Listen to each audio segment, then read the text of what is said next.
Olá, amigos do Giro ABC. Hoje nos encontramos mais uma vez aqui no Hospital Beneficência Portuguesa de São Caetano do Sul.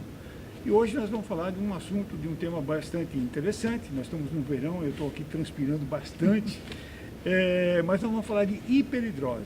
E ao meu lado aqui está o Dr. Rafael Henrique Roja, que é especialista em cirurgia torácica aqui do Hospital da Beneficência Portuguesa, que vai falar sobre esse tema.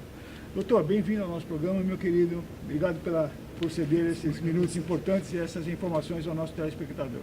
Gostaria que você, de uma maneira, de uma maneira bem sumária, explicasse o que seria a hiperidrose.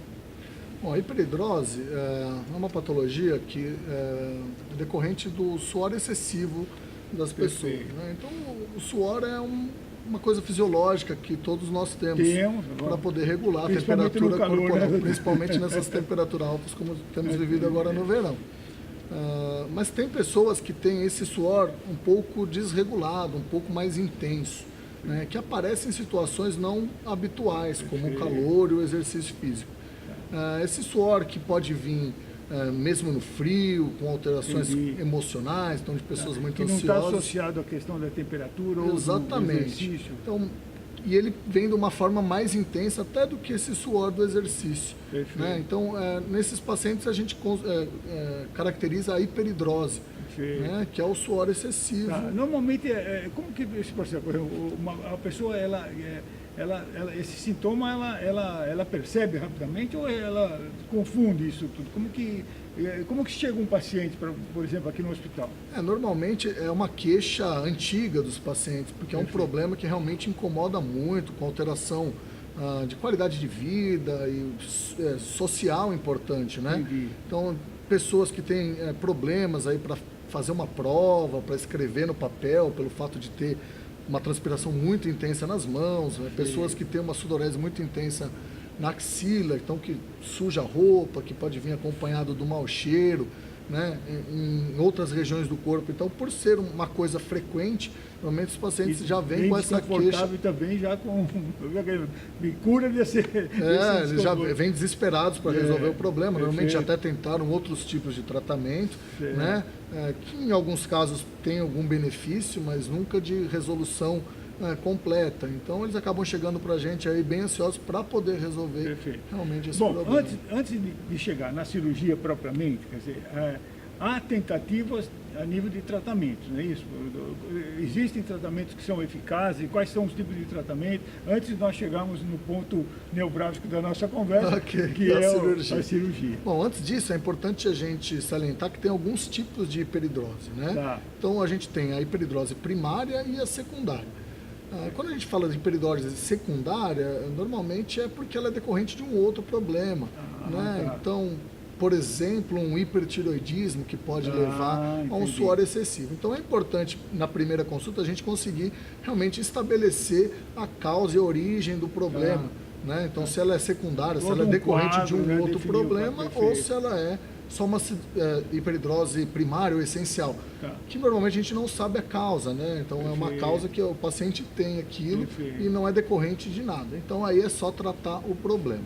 As formas de tratamento são bem amplas e dependem um pouco das regiões do corpo. Então há possibilidade de tratamentos tópicos, né?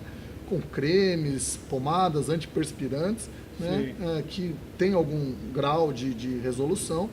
E a toxina botulínica é muito usada também, né? Mas nenhum desses causa um efeito a longo prazo satisfatório para os pacientes. A grande maioria ainda mesmo tentando. Na verdade, a consequência é um alívio, mas não é uma correção. A toxina botulínica ela ainda tem um efeito, embora de curto prazo, mas bem eficaz. Então ela reduz realmente o suor.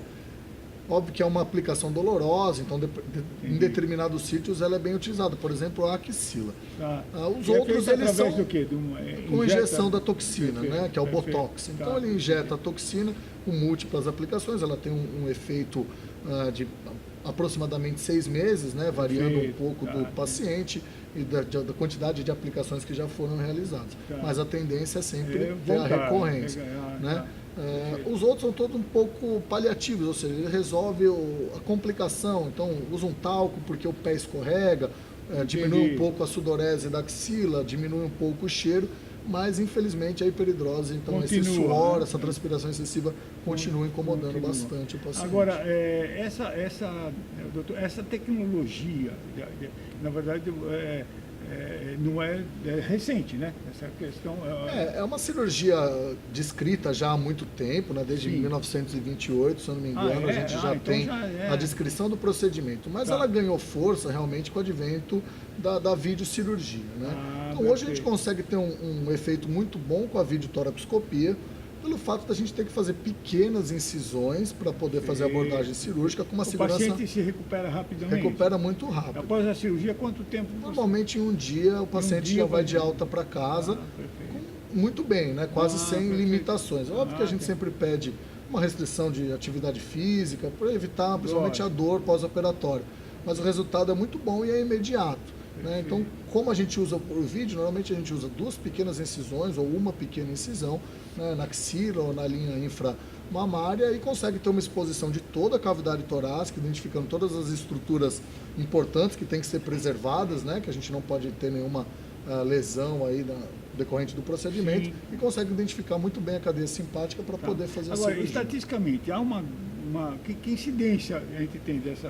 De hiperidrose? Isso, o volume de...